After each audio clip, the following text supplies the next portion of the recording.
Please note, okay, please, when you color correcting, I'm going back to color correction, it's called toe, and this toe is doing this little gamma, just where, so you have black point, you have white point, and then toe will just kill all details here, and then it will stay as it was before, so it will be quite linear. We did fuck up so many comps with this note. I know that you're smart guys, and I know that you know how to use this toe.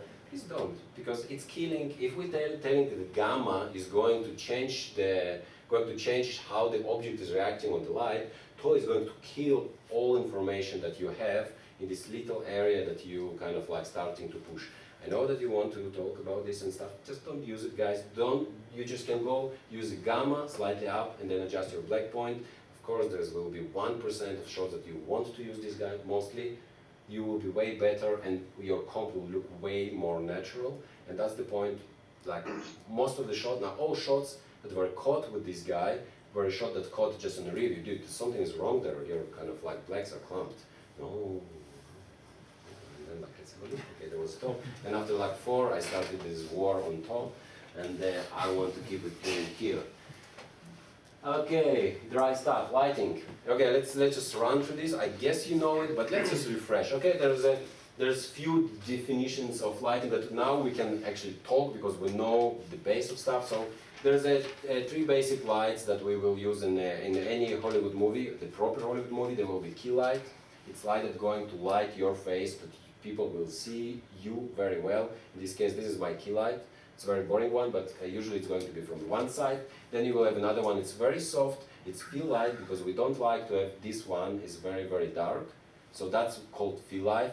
Fill light, key light going to be very sharp usually, let's say as a base. It's not have to be, it just have to be strong. Soft light will be always the fill light.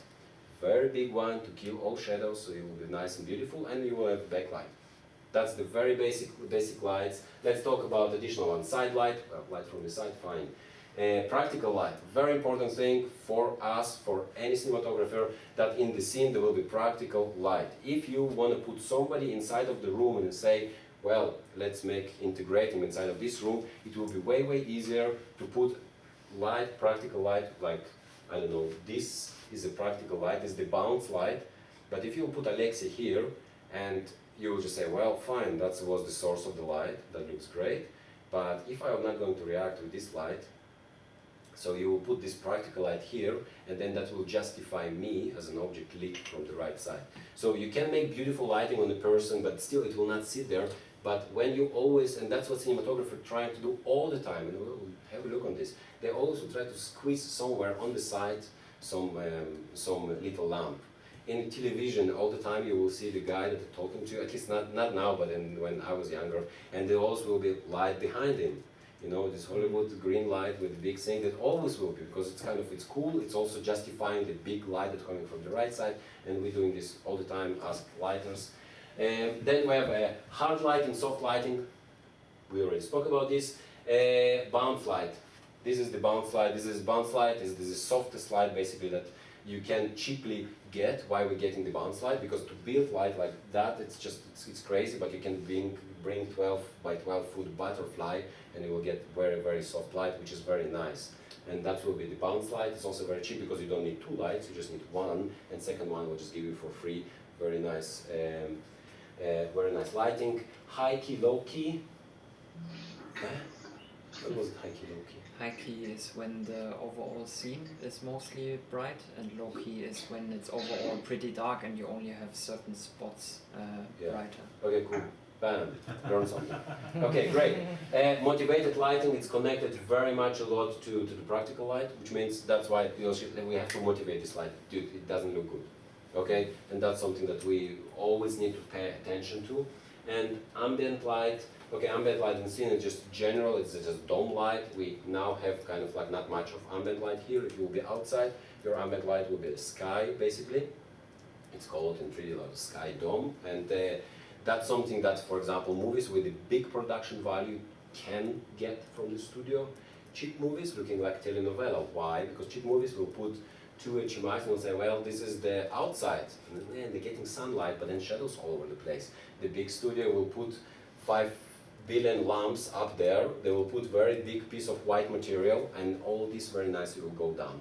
Like imagine these Chinese lamps. this very cheap way to get very, very soft light, and you put like 100 of them, try to look, you will find this, and then you're getting actual, realistic footage from inside of the studio, costs shitloads of money, because it's just a lot of light to deal with. Okay, so now we basically finished with the scene and stuff that can affect our scene, so our material, and then now let's talk about the camera. Okay, so because camera is like extremely important. There's two very important parts of the camera. There is a lens and there is a sensor. Okay, so let's talk about the first, like just a few things of the sensor that we have to pay attention, and something that maybe I can give you some tips. Okay, so I just wrote a sensor will affect few things. It's just I didn't write a latitude. Latitude it's called. How much sensor actually can get from f-stops, the range. Okay, latency.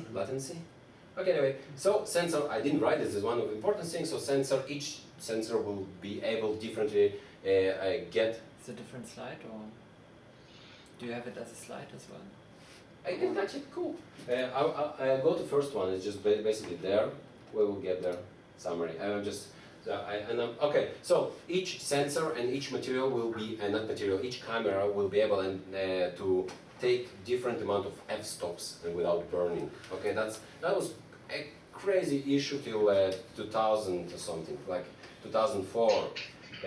So that's why we did stick to the film for so long time, because film was like very superior to everything. It was like able to put, I don't know, how many, 15 stops of the range. Okay, so the darkest ones and the brightest ones in the film, we were not able to beat it till I think 2000. I don't know, 9 or 2007, like somewhere there. 2000s, first HD cameras that's with Star Wars came out. It was quite terrible when they shot digitally. It didn't look good. Okay, so it's very important how sensors is built. We have not much to do with that as compositors, but it's just except of like we need to match it to very, very bad footage. Okay, but that's not something that I can give you, like, you know, something that I think is the base thing are very, very important. Okay, so one of the important things that you need to always match is match your grain. There's not too much I can talk about this, just something that's kind of overlooked sometimes, but it's quite important because you're kind of catching this. If your grain is missing or your grain is wrong, kind of like saying, hey, something is wrong, so we always need to pay attention.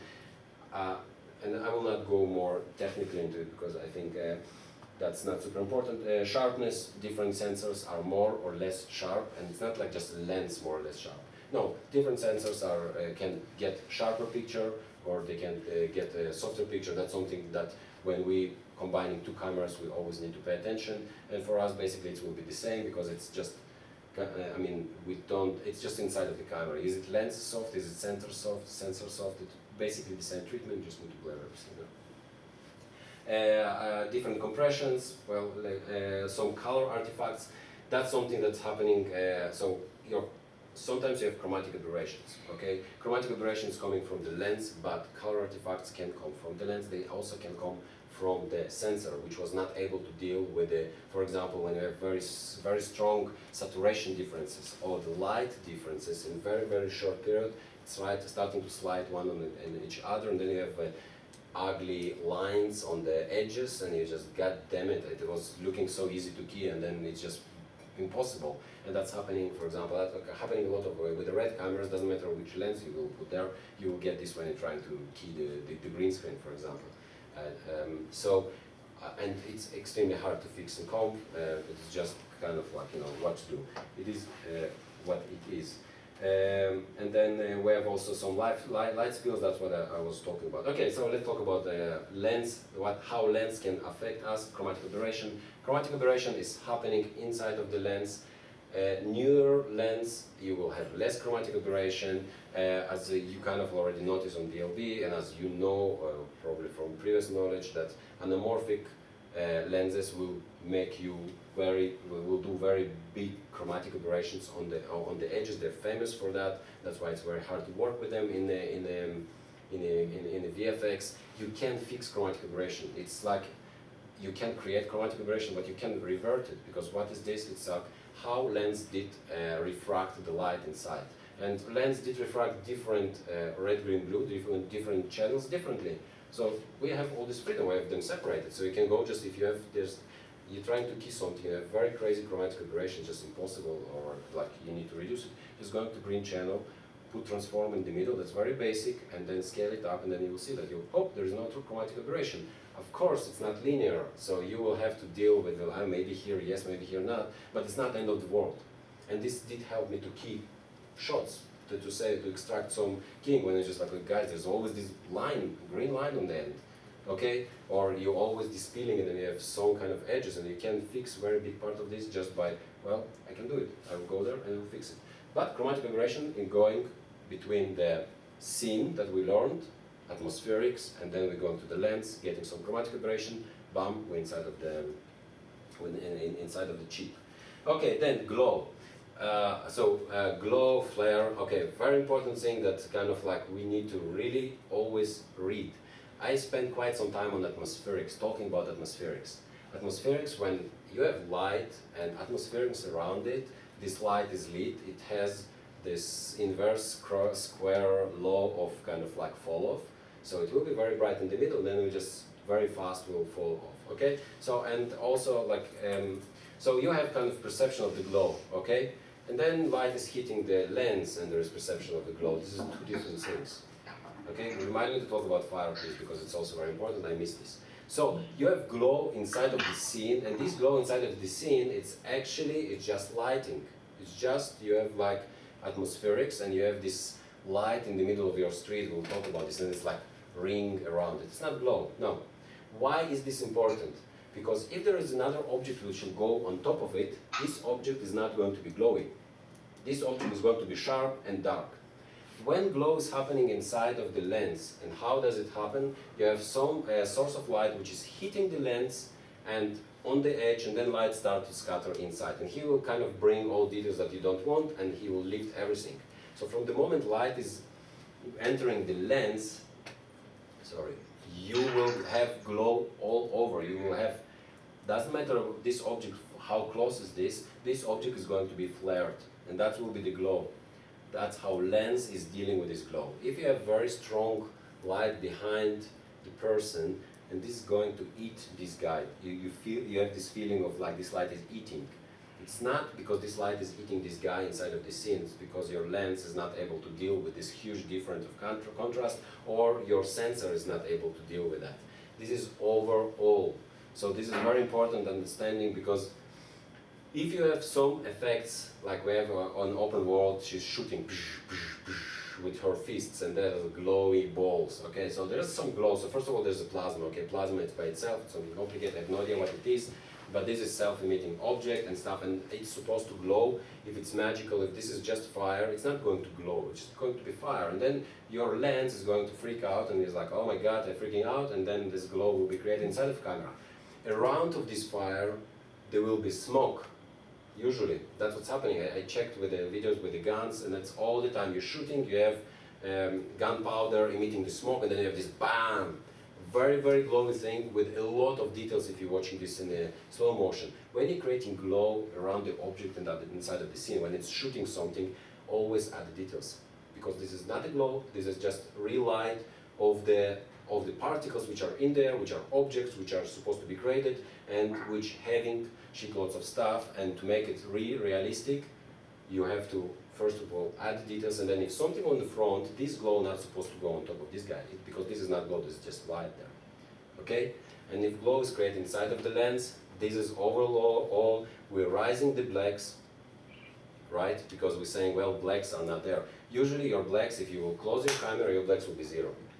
So everything which is, when we need to match our blacks, which is not zero, it's probably something is happening to the scene. There are two things again, and I'm coming again and again. We have a fog in the scene, and then we're saying, let's rise blacks, but actually let's add just a little bit more atmospherics, which we already know how to treat. And second one, we have some light inside of the lens, and we're like, well, let's just rise offset, because this light is usually flat, and even then, in most of shots that I would comp, I will not do it like that. I will bring we have optical flares textures.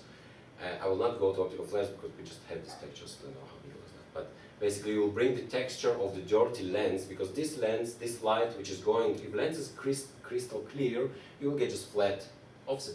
It's something that I'm getting now from this light. I don't see what's happening there because like I'm flared, okay? But actually lens usually will have some dirt inside of it and you want to bring it. And this is super cool. It's actually changing the like lame flare to interesting flare. Also, we need to remember additional thing that if you want to go fancy, you need to remember there's not one lens inside. There's many lenses, which means you can bring two different dirts, and when you have flare, which is a little bit crazy, you have revealing one kind of dirt, which is with one flare, and another one with another one. Then you have like very interesting stuff that happening actually in the real lens, and we want to fake it. But we need to understand where this glow, these things are coming from.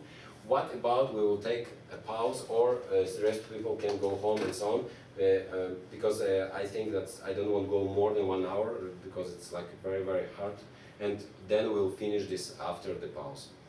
Or you want to keep sitting, or somebody want to go home. I just kind of like, for me it's a lot of fun because I'm reading. You're sitting there, maybe you're saying, well, I need a coffee, or I want to go home, and that will be absolutely fine. What do you think? You can I'll keep going. Lorraine, are you there? Yes. Are you fine? I mean, here the gates are closing, I think, and we don't have a key. So We have a key already, no? we have a key. Carlos got the key. Yeah, because we have a problem here with the front gate, but we have the key. So. You're fine? So And again, if somebody wanna slip away and go home and stuff, like please don't feel obliged. It's like it's really. I understand if you like after work and yes. I just have to check the farm quick, No, but I can no, do it here on the this is not computer. excuse. Okay, check farm. I will keep going meanwhile. Okay. Because I don't want to hold you even longer. Okay, so let's keep going with the lens because we didn't finish. Picture sharpness, well, understandable. Some lenses are softer, some lenses are way sharper. Many cinematographers will go for softer lens because it's just, we like it, at least we, our old generation, and some of you, which are kind of like, also kind of like still kind of, I like this film look, okay? The funny, when Tarantino was shooting Magnificent, Hateful Eight, he was saying, guys, I did shoot with the lenses that Ben-Hur was shot with. And like, you know, and not like, no, these ones. I went and took lenses that they did shoot Ben-Hur, and it was like 60s, I guess. And he was like, oh, it's so cool, and like, it's anamorphics and stuff. So, there's some cinematographers who very much want to go there, and like, and we don't like too much, at least old generation, is very sharp pictures. We always, let's add a little bit of focus, some color artifacts, and it looks too CG and stuff. So lens kind of like sharpness, it's also like important thing to consider when we're working with the shots. Lens distortion. Oh, well, not much to talk about. This is a really technical thing. Like I would not find something that it's kind of like visually, oh, this is so cool, it's distorted or undistorted. So just have to deal with it. What to do? Let's keep going. And okay, then lens shift in zoom. Yeah, that's something that happens, technical thing, when you zooming in, zooming out on the old lenses specifically, you will have also the transformation which is happening. Nothing to do with that technical thing, that's kind of a new lenses that trying to get over it somehow, and it does work basically, but which is fine. Okay, next, let's talk about the focus. Focus is extremely important. There's a very little thing that I want to show you, something that most of the people, or many people, just don't know, which is quite important. Okay, so in camera there's a few things that are kind of like related and just creating the final picture. So we have the f-stop, okay, we have the shutter speed, we have the frame rate in the kind of like in the movie, we have the focus values, where is the focus, and we have the size of the lens, we have also sensor. So we already went, we spoke about the sensor. If we're now talking about the camera itself, sensor size will define how much defocus you have in your scene. If you have very little sensor, you have very deep defocus, which means you will deep defocus, how called?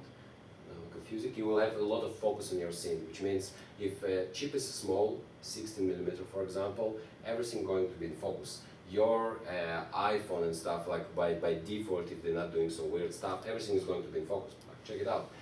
bigger the sensor, you remember the 5D went out, everybody went nuts because the first time in their life they were able to produce picture which is similar to cinema picture because the sensor was just very, very big. And then they've got defocus. Finally, after many dozens of years that we just see video and everything in focus. So that's we call it the sensor. How focus works, very important. You always I learned 1 to 3, but I see that it's even exponentially. So you will have, when your line of the focus in certain area, you will have I will say 1, but 2, 3, but it's probably more. Okay, you will have all this in focus, and behind it you will have way more things are in focus. And this is very important. When you're trying to get in focus something, so we're saying when you have a very long lens, your focus is going to be very, very shallow. This is shallow depth of field. And when you have very wide lens, you have a focus which is very, very big. So with wide lens, everything is going to be in focus. But also it depends on the distance. For example, you have some object which is very, very close to camera, then the fall off of the focus will be very, it will be same, kind of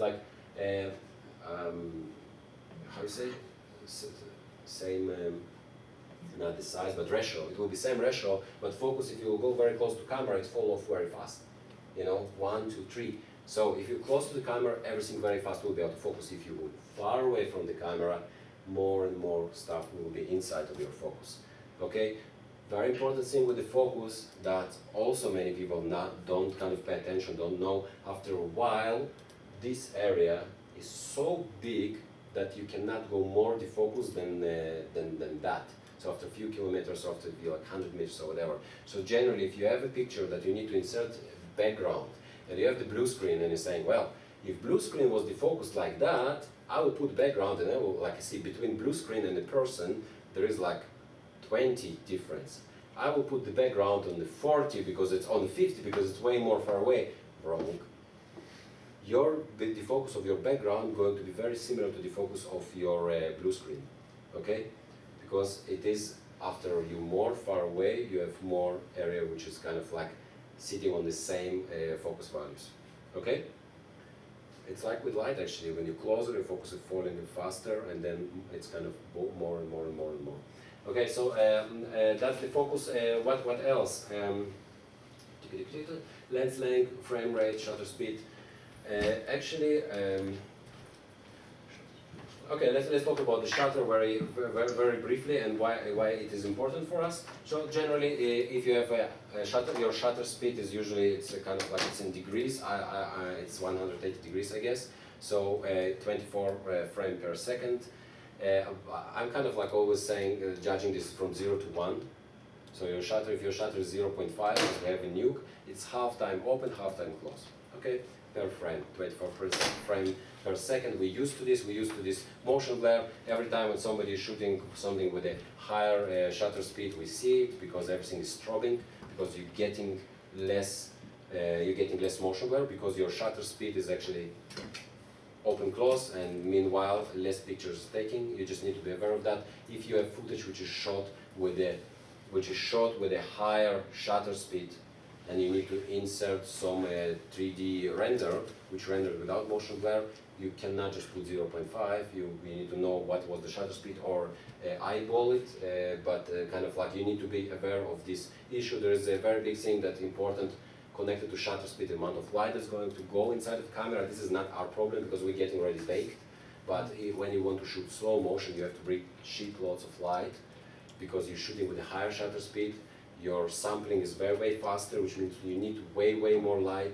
There's many things that we can play with a different shutter speed and different frame rate, but I will not touch this now because it's kind of a little bit will be overkill. Okay, guys. Now I think we pretty much spoke about the basic stuff that I wanted to tell you today. There's actually some kind of summary of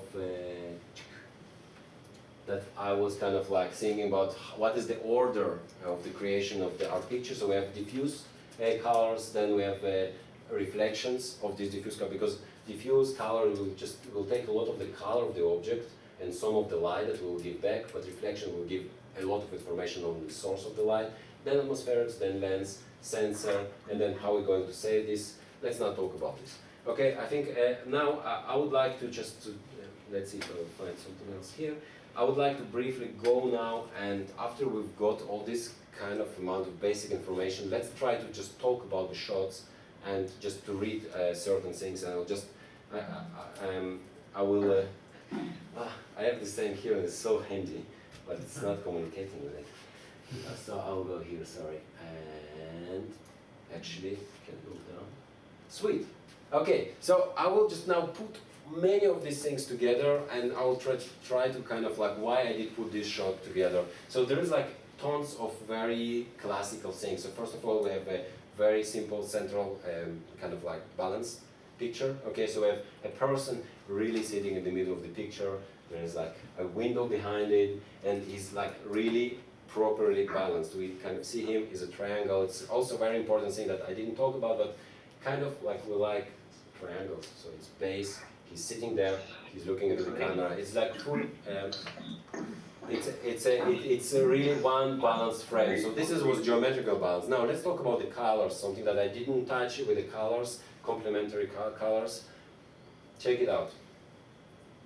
Like Tarantino really wanted to show him with this yellow thing, and then you have very, very blue evening outside, and this is that works like absolutely kick-ass. This is also very Hollywood color scheme. When you have inside of apartment, you have very warm colors. Outside, you will have cold. You many times when you will come home, you will see the Hollywood movie, especially from previous times. You will see that everything close to us will be warm light. Everything will far away. You will have cold light. It just does work. The backlight will be usually also cold. Now here, the light is motivated by some light out of the scene. We don't have light which will motivate this this picture, but it's kind of in other shots. It's definitely defined. Okay. Also, how he's playing with the light. It's not just one light. It's not just two lights. He's playing a lot with the bounce here. So that's his bounce light. By the way, very soft light, which is going from the white gloves and whatever they did put here, and they did put stuff here. Have a look at his eyes, which is just amazing.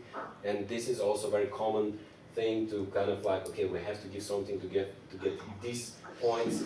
Okay, so let's keep going. There's quite some pictures from Tarantino, and boom, completely different story. But have a look. First of all, we have very symmetrical thing, and like I know we could know we are not, but now we're going not to just very simple shot with very simple balance. No, let's just check that. Okay, let's say this is cool, Alexey. We agree with you, right? We have like again this triangle. He's in the freaking middle of the frame. Everything going to him.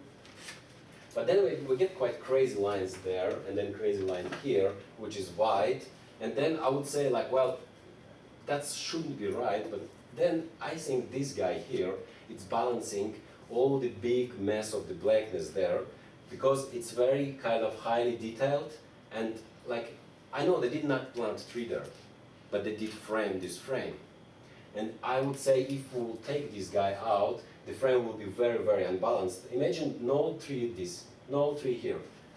We fall into the left side, because we have so much weight now of the left side, and here we have white sky, white mountain, this little tree, and that's one of the things when you're putting one object which is like just in the proper place, and you're balancing your frame. We'll keep going with the kind of like different. Now here, first of all, what jumps here is also, and by the way, in each one of them you have very specific color palette for each of the shots. They're not kind of mixed together. No, this is one. This is boom. By the way, white balance. No, this is warm scene. Don't kill your white point. Don't kill your black point to make it like always 0, 0, and 1. No, because color is extremely important to show the feelings, to show that this is warm scene. This is it's cozy inside of the house. There is death outside. It's -40. Okay, let's make it warm and let them play. This is outside. We can grade this movie to this picture like a little bit warmer, and it will be a little bit less dangerous. That's kind of like quite dangerous thing. Okay, so you see they have some colors here. It's cold, it's death, and so on. We're going to the next one. Okay, this I think you also saw that it's Tarantino. How we're placing lights, how we're placing how we're trying to put, like for example, I really like, again, boom, that's pretty classical. Okay, you see this light there? it's not just there that for no reason. This light there, it's also to try to balance this frame, because we have a lot of things here. We have like this green colored thing, which is a lot of details, and then we needed to add something there. Important things that I did mention in balancing our shots is direction. If the person is standing and looking on the right side, we always will give him some headroom.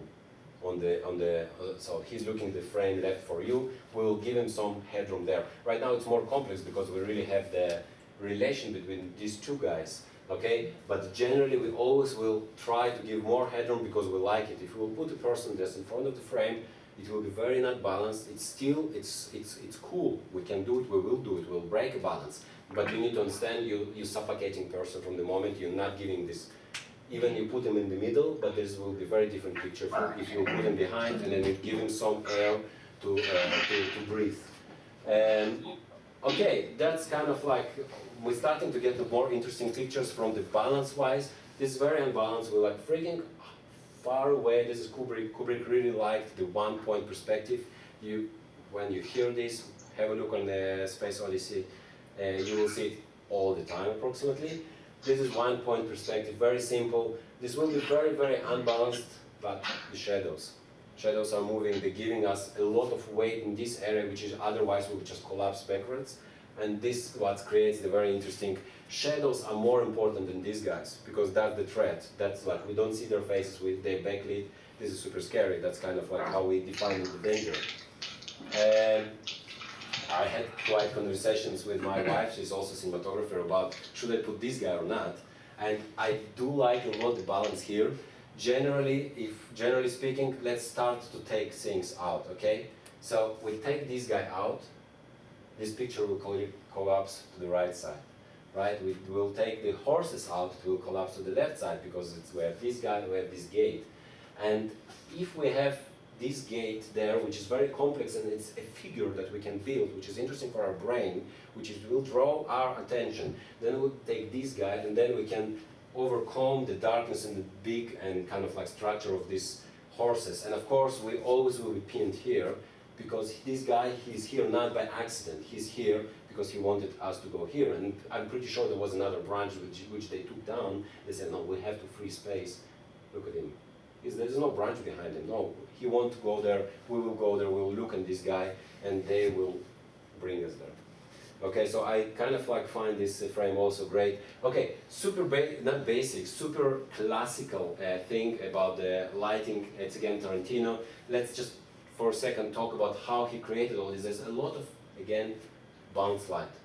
Okay, this guy, he's mostly lit with the bounce light. This guy also, they both have fill light, don't kind of like, it's definitely there. This window is creating very nice separation, and again, it's also giving us the excuse to light this guy with some backlight there to get his profile. Very important with the backlights. So many times that we don't think about this, but this is one of the, actually, something that we already saw in many shots there.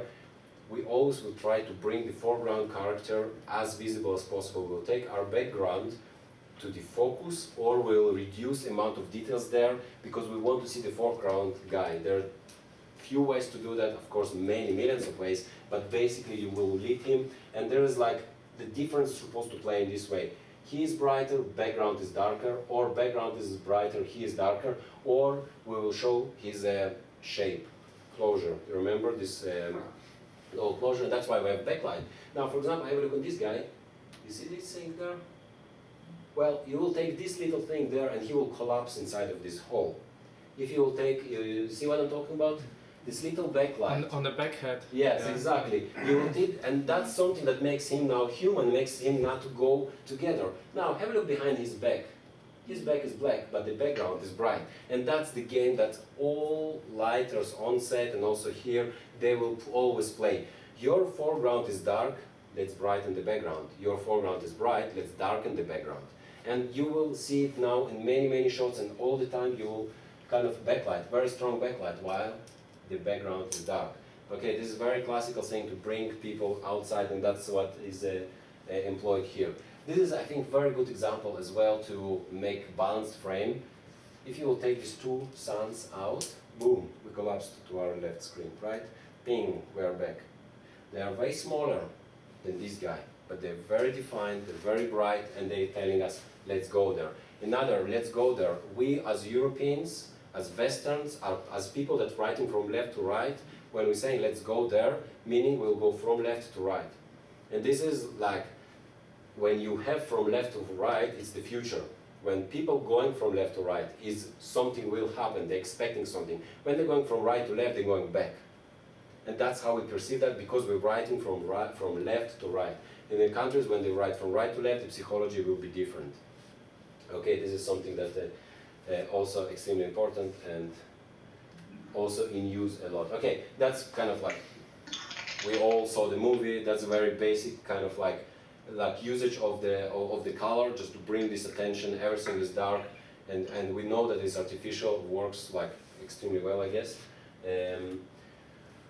Okay, cool. So this is another example of the one big thing, but where your eyes will go quite immediately. Boom, what is there? It's very sharp, it's little dot, and also very important is many things that our previous experiences, our knowledge, what we kind of expecting. If it will be like human size, human something, it will be even more, because we kind of, oh, it's human, oh, what's happening with them? And then you're starting, oh, what's happening on his hand? Da, da, da, da. So it's very important what we learned in our life, but even you not learning nothing, boom, pretty fast. Later you will go, oh, very nice, what is there? But you will go to this planet. Okay, now we're coming to the unbalanced frames. This is actually a poster from Hateful Eight, I'm sorry, but this is quite cool to... Actually, when I chose this one, I said, wow, that looks dangerous. And I didn't see that there's actually shackles there. You know, I didn't see that, like, you know, there's guys with the guns. No, I saw shadows, and mostly I saw it's very skewed and not balanced frame, and it's like, ooh, something is fishy, and this frame is going where? It's going from right to left, which is bad, which is not kind of like we climbing somewhere. No, we're falling somewhere, and we're falling backwards. And of course, color palette, everything is cold, and then you have this warm kind of like building. Okay. Important thing, silhouettes. I didn't touch this a lot, but this is another how we're creating from the silhouette. We're creating actually our brain is saying, well, that's probably a gun. Okay, this is probably a head. This is a head, and this is a hat, and that's something that we need and should and we do using a lot. So we're not creating the full picture. We're just giving a hint. You'll build it from yourself, guys. Like just.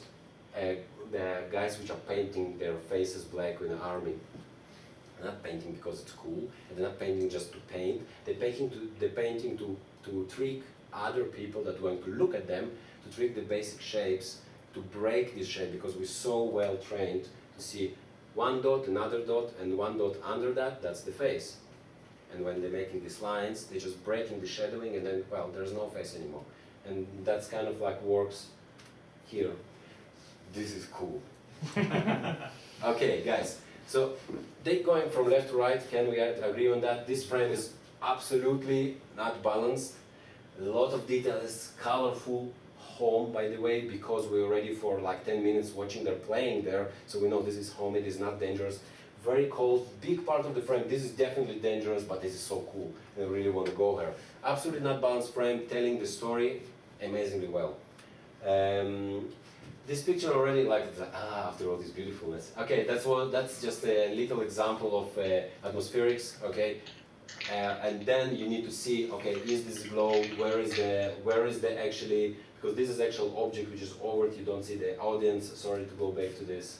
I think I should kill it actually. And this is another, okay, there's no whites, right? There's no proper blacks, but this kind of picture is telling, giving you immediately feeling, okay? First of all, of course you know there is this person on the horse, your previous experience. These guys, they do have kind of silhouette, and then here you see that this is a horse, which is crazy, but we can recognize it. You don't need to give match. And this is super cool for us composers, because we are cheaters, and we are kind of not always can paint stuff, but sometimes you can just steal from internet JPEG with some shape and just put it there, and then you will get this, and like, oh, there's a horse, you know? There is like back of the horse, and I know this just from this one line. I know this line, and I know that there is a horse. And that's kind of important. And of course, have a look here, what do we have here? Is this flare? And I guess this is flare because the blacks of this guy and this guy is pretty much the same, and this guy is very close to us, which means that this is the lens effect. This is probably Photoshop, I have no idea. But if I'm reading this, lens flare and not dust. So he's not inside of dust, but he's probably in song, but this is very much looks like lens flare to me. Or maybe I'm wrong. Okay, this is also probably Photoshop I didn't find, but it looks like a very bad lens. When I was trying to do with my lens micro photography, you can take your lens out, rotate it other side, just hold it with your hand, you will make picture, you will get macro lens, which is cool, but it's going to be so much fucked up. But generally, you see that's the glow, which is you probably will get because kind of like it's just inside of the glow. It's not there in pub. It was not like that. It's not under the water. It's just your lens. Another that's kind of I was doing picture of friends of mine when I was studying cinematography. Like this, and I was just actually going one by one with all basic stuff that you were kind of like listening to me now. I was like, okay, let's make bright background. This is have outline. Then let's make this. This was from some movie that I wanted. But generally, bright, dark, or the opposite, bright foreground and dark.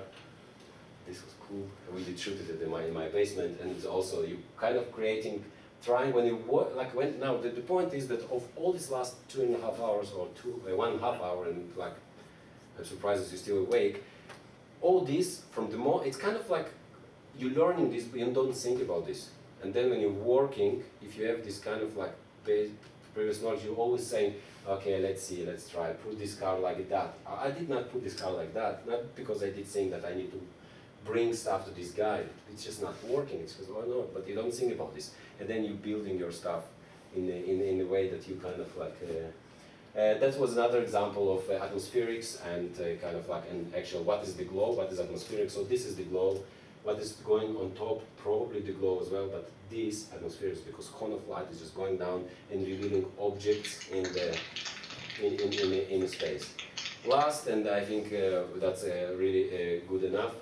This is was a very funny story from Lord of the Rings. They wanted to have this shot. This is impossible shot to get because if your ring will be here, so close to your camera, your focus will end here, and these guys will be like this defocus.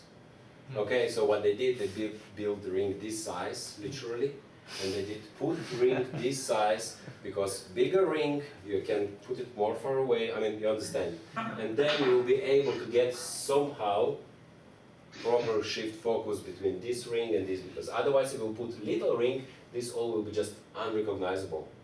And also it will be very hard to focus on this, because you need special lens to get the focus so close to the camera that it will take like this size of the screen. So it's kind of like was quite funny story how people can overcome stuff on the set, and they kind of faking many things as we do as well.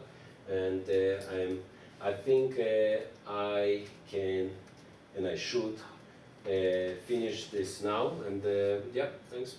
That's it.